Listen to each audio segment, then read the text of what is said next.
Oh là, je suis là.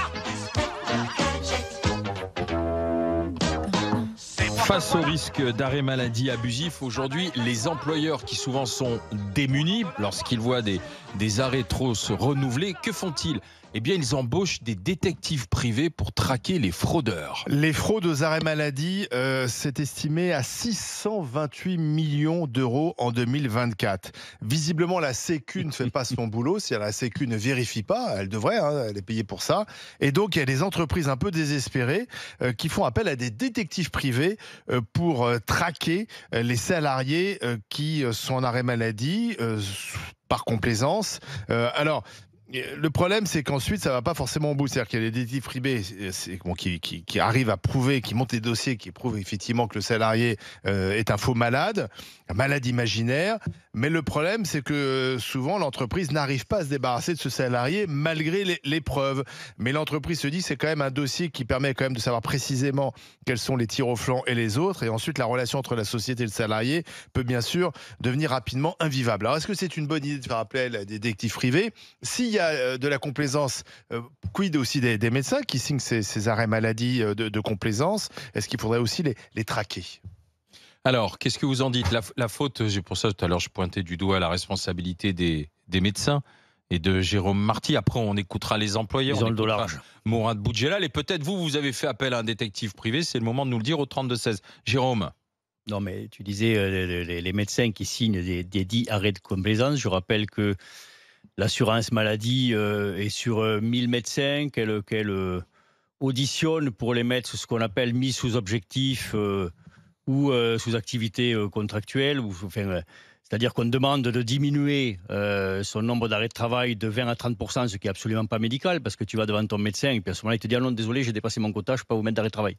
Donc ça, c'est pas possible. Donc on demande aux médecins de refuser ça et donc d'aller vers la MSAP. La MSAP, c'est quand tous tes arrêts de travail sont vérifiés par le médecin conseil. Ce qui normalement devrait être le cas d'ailleurs systématiquement. Parce que je rappelle que, et vous l'avez derrière vous, on ne fait pas des arrêts de travail, nous on donne des avis d'arrêt de travail. Et après cet avis d'arrêt de travail, il est validé ou non, tacitement, par l'assurance maladie. Donc il y a une décision qui est collégiale, mais la collégialité n'y est pas en fait parce qu'il ne vérifie pas l'assurance maladie. Mais combien d'arrêts de maladie délivrés chaque jour ? T'imagines aussi le boulot ? Mais il y en a des millions, je sais bien. Ah, voilà. Je sais bien. Mais après, on peut quand même traquer des médecins l'arrêt de travail, qui sont des champions de délivrance d'arrêt de maladie. Mais s'il y a quelques brebis galeuses dans la profession, voilà, il peut y en avoir. À ce moment-là, on les sanctionne. Mais ce n'est absolument pas à l'aune de ce que l'on veut laisser croire. Est-ce que c'est une bonne idée de détective privé ? Est-ce que ça va aider ? C'est une bonne idée. Je crois que pour certaines entreprises, il n'y a pas d'autres moyens. Tu aurais fait appel à des détectives privés ? Ça m'est arrivé, oui. Ah, tu l'as fait, déjà fait, ouais. Pourquoi ? Pour une salariée qui était en arrêt maladie depuis des mois et je savais qu'elle avait une activité à côté et effectivement elle était serveuse dans un bar à Marseille où ça avait l'air d'aller très bien puisqu'elle galopait parce qu'il y avait beaucoup de monde et elle est restée en arrêt maladie. Et t'en as fait quoi ensuite alors de ce dossier ? Eh bien je l'ai licenciée et j'ai perdu au prud'homme. Ouais. Et donc j'ai fait appel où j'ai gagné mais entre-temps elle était devenue insolvable. Donc je crois que j'ai perdu 17 000 euros donc j'ai payé. C'était exécutoire, parce que comme quoi l'exécution provisoire existe. Et en appel, j'ai gagné, mais elle était insolvable, donc j'ai jamais récupéré la somme qui a été versée. Donc elle travaillait un peu sur le port de Marseille, elle travaillait aussi sur le port de Toulon, donc je l'avais croisée en prenant le bateau pour la Corse. C'est rigolo d'être servi par elle le soir, alors qu'elle était en arrêt maladie dans mon entreprise. Voilà. Et puis j'ai gêné au moins, non ? Non, j'ai eu des tas d'arrêts maladie, j'en ai eu beaucoup. J'ai eu une personne qui a été... parce qu'il y a pire que les médecins qui font des arrêts maladie, c'est la médecine du travail. J'ai une personne qui a été diagnostiquée incapacité à travailler dans toute entreprise dirigée par moi, en 10 minutes, par la médecine du travail, alors que je ne l'avais jamais vue. Je ne l'avais jamais vue. C'est-à-dire que la médecine du travail, donc j'ai demandé à la personne à la médecine du travail, j'ai demandé à la voir pour savoir pourquoi elle avait pris cette décision. Elle m'a dit, je sais pas, parce qu'elle me l'a demandé et que c'était lui rendre service, quoi. Ouais, super. Voilà, donc aujourd'hui, on a confié à des médecins le chéquier de l'État.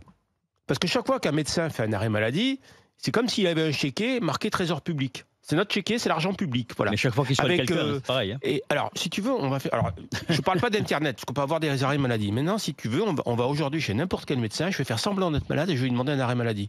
Je l'aurai. Parce qu'il y a des tas de médecins qui vont me facturer la prestation et qui, pour me faire plaisir, vont me donner un arrêt. Moi, j'appelle ça les congés maladie. Toi, tu as les arrêts, tu as les congés maladie. Oui. Aujourd'hui, alors, Certains disent d'ailleurs, je vais me mettre en arrêt maladie. j'ai eu aussi ce genre de choses. Non, mais soit vous me je peux licenciez, pas. soit je me mets en arrêt maladie. Oui, ça je l'ai eu, mais alors j'en ai eu Là, plein. t'es en train- J'ai eu des gens qui ont fait des t'es en arrêts train de maladie dire- pendant des mois et Non, des mais mois et des Mourad, mois et des mois. je veux dire. Mourad, tu es en train de dire. Je suis en train de dire qu'il y a une grande partie des tu es- médecins qui tu es en font de train de faux arrêts dire- maladie. Oui, Jérôme, il y en a Tu es plein. en train Il y en de a dire- plein qui font de faux arrêts maladie et c'est pas une minorité, Eh ben, c'est contrairement faux. à ce que tu dis. C'est une majorité. mais c'est faux. Et je peux même t'identifier des médecins dans le sud de la France où quand on a un Oui. arrêt maladie qui est signé par eux, on sait qu'il est bidon. Oui, enfin. Voilà. Je peux pas te laisser dire Mais si. que je peux Mais pas te, je vais non, le mais répéter si on même, peut si pas tu te veux. répondre, je peux pas te laisser dire que la majorité des patients sont des feignasses et la majorité des médecins sont des escrocs. Parce que c'est ça que tu viens de dire. Ce qu'il n'a pas dit. Ah si, Mais j'ai dit désolé. qu'il y en a beaucoup pensé, plus que ce Quand que tu dis qu'énormément de médecins font des faux Il y a arrêts de pas maladie, que ça veut des dire brebis qu'énormément de galeuses, il y en a médecins plus. soient des escrocs. Ah non, il mais faut il y a des- il faut employer les vrais mots, il faut employer les vrais termes. Sinon, voilà, c'est pas possible. Oui, mais Jérôme, Donc, c'est vrai qu'on connaît tous Bah, autour de nous mais- des gens qui sont en conflit, par exemple, avec leur employeur et qui se mettent en arrêt maladie tant que ce conflit n'est pas réglé. Donc ça n'a rien à voir avec la maladie. Moi, je suis C'est désolé. énorme, hein, qu'ils ont. Et tu es Je suis dans le désolé, moi je cabinet- trouve que mes impôts ne doivent pas payer ça. Et tu es dans le On ne doit cabinet pas du payer médecin. le conflit entre un employeur et un Et tu employé. es dans le cabinet du médecin et tu connais le dossier de la personne en question entièrement. Tu connais toute Ah oui, cette elle peut pas difficulté, dire cette qu'elle sait complexité. qu'elle est en Une analyse burn-out. Non, mais psychologique je et fais pas- psychiatrique en 10 minutes. Mais ça n'a rien à voir. Je te fais pas une analyse tous en psychiatrique burn-out. ou psychologique. Attends, c'est le Je nouveau. te dis simplement Faut que pas le dire, hein. patient dont tu parles, il a peut-être d'autres problèmes que ceux dont tu Alors, parles. Jérôme, explique-moi une chose. J'ai eu des centaines, peut-être des milliers d'arrêts maladie. Explique-moi une chose. Pourquoi ils ne sont jamais revenus le vendredi et toujours le lundi? De quoi? Les arrêts maladie. J'ai jamais, ça j'ai jamais eu de salarié qui allait mieux le vendredi. Ils vont toujours mieux le lundi. Le vendredi, ils sont toujours malades. Mais écoute, moi je te parle de ma pratique et de ta pratique. Voilà, moi, c'est une Et de question la que je pratique pose. de tous les médecins Parce que je connais, si j'en un arrêt connais des maladie était milliers. loyal, il y a des gens qui reviendraient le mardi, Non. le mercredi, le jeudi, le vendredi, Non. quand ils vont mieux. Ils vont toujours mieux le lundi, après Je le vous- week-end. Je vous rappelle que l'explosion des arrêts maladie et le coût pour l'assurance maladie, c'est pas les arrêts de courte durée, c'est les arrêts de longue durée. Oui, Je c'est vous le coût rappelle, pour il y a un l'entreprise. problème. Le coût pour l'entreprise. Je vous rappelle Là aussi, il y a un que problème. actuellement, si je veux moi fixer un rendez-vous avec un spécialiste pour un patient qui est en arrêt maladie, il me faut parfois 1 mois et demi pour l'obtenir. Je vous rappelle que si j'ai besoin d'un IRM ou d'un scanner, il me faut, même si je suis médecin, parfois 1 mois et demi pour l'obtenir, etc. Qu'est-ce que je fais? Je dis aux patients qui reprennent le boulot en attendant d'avoir l'examen Non, mais complémentaire. quand tu fais ou j'attends. Donc il y a ça Non mais aussi Jérôme, qui quand joue. tu fais un arrêt de Ouais. 3 mois, je suis désolé, il faut une contre-visite pendant Bah, les bien 3 mois. sûr. Mais- Parce que quand même, tu peux aller mieux pendant 3 Mais mois. je suis désolé, Ah, si. Olivier, mais Bien quand sûr. je fais un C'est arrêt du bon pendant sens, ça, 3 mais ça mois, il me semble logique que le patient soit vu par le médecin conseil. Il a le temps de le voir. Je ne suis pas tout seul à prendre la décision. Quand on me dit qu'un patient Oui, est depuis 6 mois en arrêt, et comme l'a dit Madame Vautrin, qu'il y a X patients comme ça de plus de 6 mois, qu'on Mais en oui. a vu des dizaines de milliers ou autres, je suis désolé, mais qu'est-ce qu'ils font les médecins conseils? Tu connais un seul patient en arrêt depuis plus d'1 an qui n'a pas été vu par le médecin conseil, toi? Non, ça n'existe pas. Ils sont tous vus par le médecin conseil. À partir de là, Mais- ça veut dire que le médecin conseil a accordé. Attends, Bah, donc, Joël, donc, il y a la excuse-moi, complaisance. parce qu'on a Barbara qui est détective privée qui vient d'arriver. Super. C'est pas Barbara Lefebvre. Non, bonjour Barbara. Bonjour. C'est la femme du lieutenant Colombo, ça y est, on l'a trouvé. On va écouter attentivement votre témoignage. Ouais. Est-ce que vous en avez beaucoup des enquêtes pour les faux arrêts maladie? 70% de nos enquêtes ouais. sont pour les faux arrêts maladie. Je vais vous donner le dernier exemple. Un jeune, 28 ans, en arrêt maladie pendant 7 mois. Et en fait, on l'a pris en train d'exercer exactement le même métier sur un marché public. Alors ça, c'est absolument incroyable. Il a réussi à se faire mettre en indisponibilité donc au bout de 7 mois. Donc il était censé ne plus exercer le même métier. Et le lundi suivant, il était toujours sur le chantier. Il faudrait que le médecin soit sanctionné avec lui. Le médecin qui a médecin, délivré Et alors, l'arrêt maladie. vous avez Mais pu le médecin, il retracer peut pas dans ces cas-là, parce que vous arrivez à mettre en flagrant délit de faute ce jeune homme, donc, mais ensuite vous remontez toute la piste pour savoir qui a fait le faux arrêt maladie ou pas Ah, pas du tout. Nous, Voilà. notre travail, c'est de montrer le salarié qui trompe son employeur. C'est tout. Et alors, comment ça se Ensuite- passe dans ces cas-là? Vous faites quoi? Alors, un constat, c'est ça? C'est ça, nous faisons intervenir un huissier. Et vous renvoyez ça à l'employeur? Exactement. Et, Et ensuite, l'employeur voit avec... Mais c'est vraiment ce que vous disiez, c'est souvent des conflits entre employés Voilà. et employeurs. Voilà. C'est celui qui a monté une petite boîte dans le même secteur d'activité que son employeur et qui se met en arrêt maladie au mois de juin, parce qu'au mois de juin, on a une recrudescence des arrêts maladie. Et les gens se mettent en arrêt maladie pour travailler au noir. Et ça Pendant leur l'été, permet ouais. d'avoir les On a un indemnisations, système trop de généreux. travailler au noir. Et Voilà. n'oubliez pas que ça coûte à l'entreprise. Hein. Ça coûte pas qu'à Ah, l'assurance maladie, ça coûte à Mais l'entreprise. Barbara, Non, que mais- se passe-t-il quand vous avez donc ce dossier monté, ensuite vous le transmettez au chef d'entreprise et est-ce que derrière il se passe quelque chose? Alors nous ne transmettons rien. C'est l'huissier qui vient constater, et c'est D'accord. l'huissier qui transmet. Et ensuite, ça permet à l'employeur de voir avec le salarié. Mais ce serait intéressant de voir combien il y a d'inspecteurs par département pour pouvoir vérifier justement ces faux arrêts maladie. Nous n'avons de cesse de proposer nos services, voilà, puisque c'est notre métier. Nous sommes une profession agréée, d'accord. Nous bien dépendons sûr. du ministère de l'Intérieur. Bien sûr. Et donc, nous avons une carte professionnelle. Et donc, nous serions tout à fait capables de mener des enquêtes rapides. Mais et de ça faire dépend le constater, coût. de faire gagner du temps, en fait. Oui, ça coûte C'est combien? quoi? Ça coûte combien hein? Ah bah après, en règle générale, c'est ce que vous disiez, l'employeur a des doutes, mais ce sont toujours des doutes fondés. Nous, c'est très rare que les doutes ne soient pas fondés. Donc, ça dépend, en fait, parce que si vous vous déplacez deux matinées pour suivre la personne pour voir où elle se rend, pour 1500 €, vous avez 2 journées. Ensuite, l'huissier, c'est le. Ah, c'est l'employeur 750 qui- € la journée. Oui, c'est 70 € Ça a de l'heure augmenté, ou hein. 80 € de l'heure. Combien d'affaires par an vous traitez? Oh, une cinquantaine. Eh oui, Et sur ces cinquantaines, combien sont des faux arrêts? la majorité, elle a dit. Vous voulez que je vous dise? Non, elle t'a dit. Allez-y, Ouais, allez-y. allez-y. Zéro. C'est-à-dire? Zéro. Je n'ai jamais eu de cas où l'employé ne travaillait pas au noir. Eh, Ouais, bien d'accord. sûr, bien sûr. Donc il n'y a que des gens qui Avec travaillent au noir à côté. des arrêts maladie magnifiques, Oui, mais- autorisation de sortie. C'est-à-dire que pour sortir, il n'est pas malade, mais pour sortir, pour aller travailler, il est malade. C'est ça.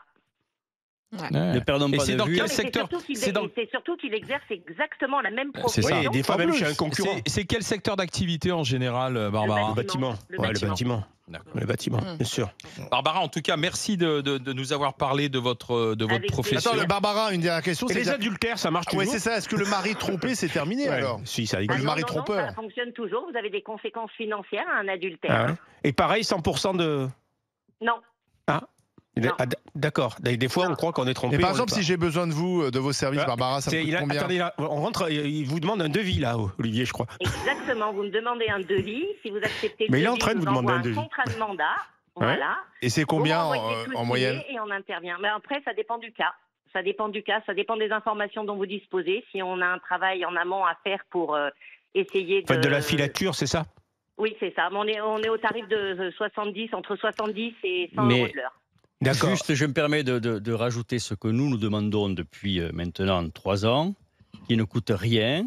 On demande à ce que sur les formulaires d'arrêt de travail, d'avis d'arrêt de travail que l'on fait en ligne, puisque maintenant 95% ou 99% des arrêts de travail se font en ligne, il y a une case, enfin 2 cases même, demande d'avis du médecin conseil, demande d'avis du médecin du travail. Et nous, on Mais- demande des parce médecins que- honnêtes qui ont conscience parce que- de l'impact Mais économique je de ne leurs te- faux arrêts de mais travail. je ne Voilà, te nous, c'est ce qu'on permets demande. pas- C'est pas- je ne c'est te pas permets interdit pas de demander dire on ça. demande des Que les gens médecins soient conscients honnêtes. de la valeur de leur signature. Je et ne de te l'impact permets sur les pas de finances dire je publiques. demande des médecins honnêtes tant que tu n'es pas au sein de la consultation et du colloque Voilà. singulier qui est la consultation. Bien Moi, sûr, si j'ai un ouais. patient qui a des lombalgies aiguës ou chroniques, d'accord, qui a des lombalgies aiguës ou chroniques, que j'ai le cliché qui me montre Ah oui. l'origine Ah de bah sa oui, mais on lombalgie. parle- on Non, parle- mais oui, attends, oui. je l'arrête.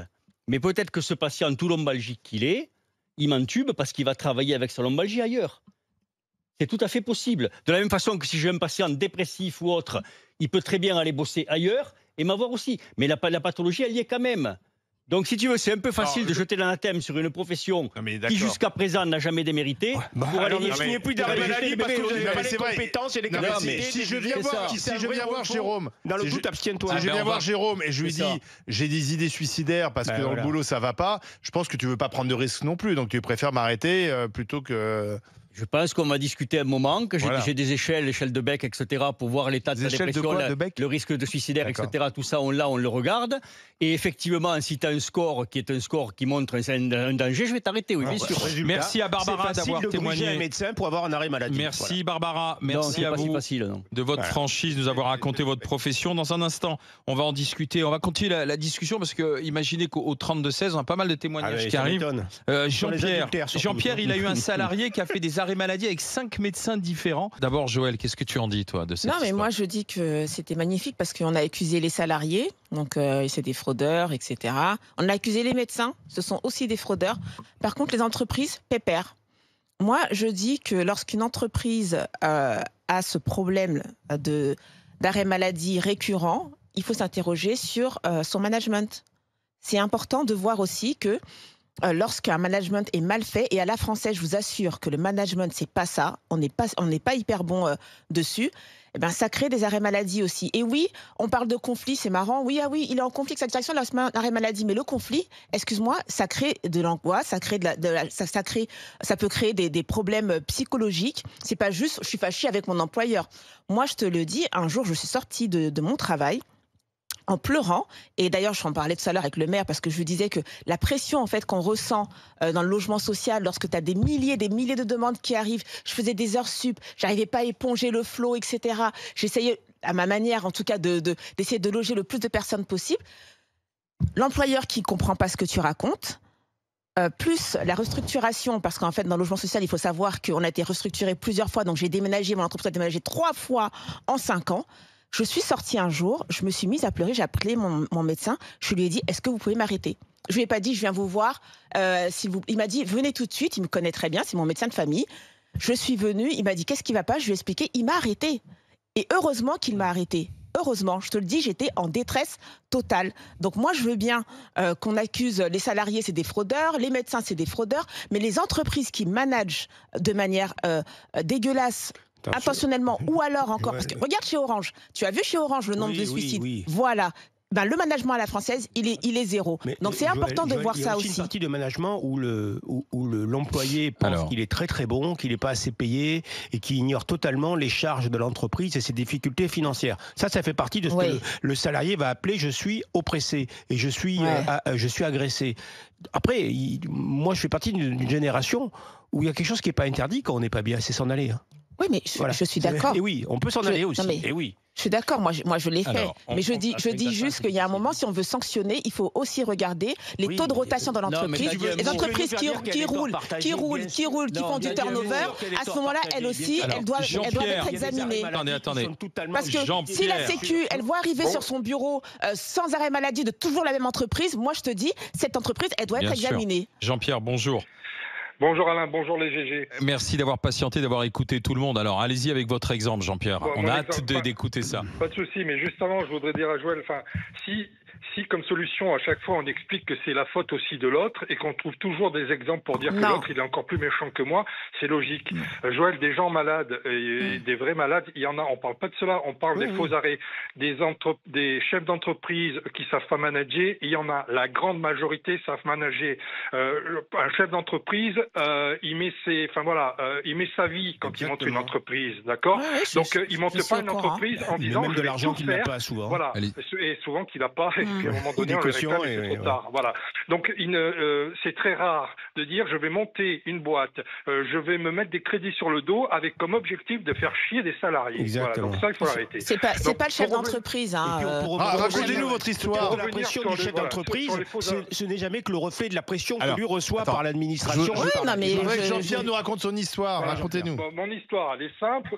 J'ai un salarié qui tombe amoureux, sa copine déménage dans une autre ville.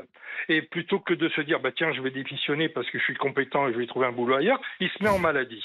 Bon, premier arrêt de travail, moi j'y crois. Un arrêt de travail d'1 mois, je me dis ça doit être quand même un petit peu grave. Moi c'est grave.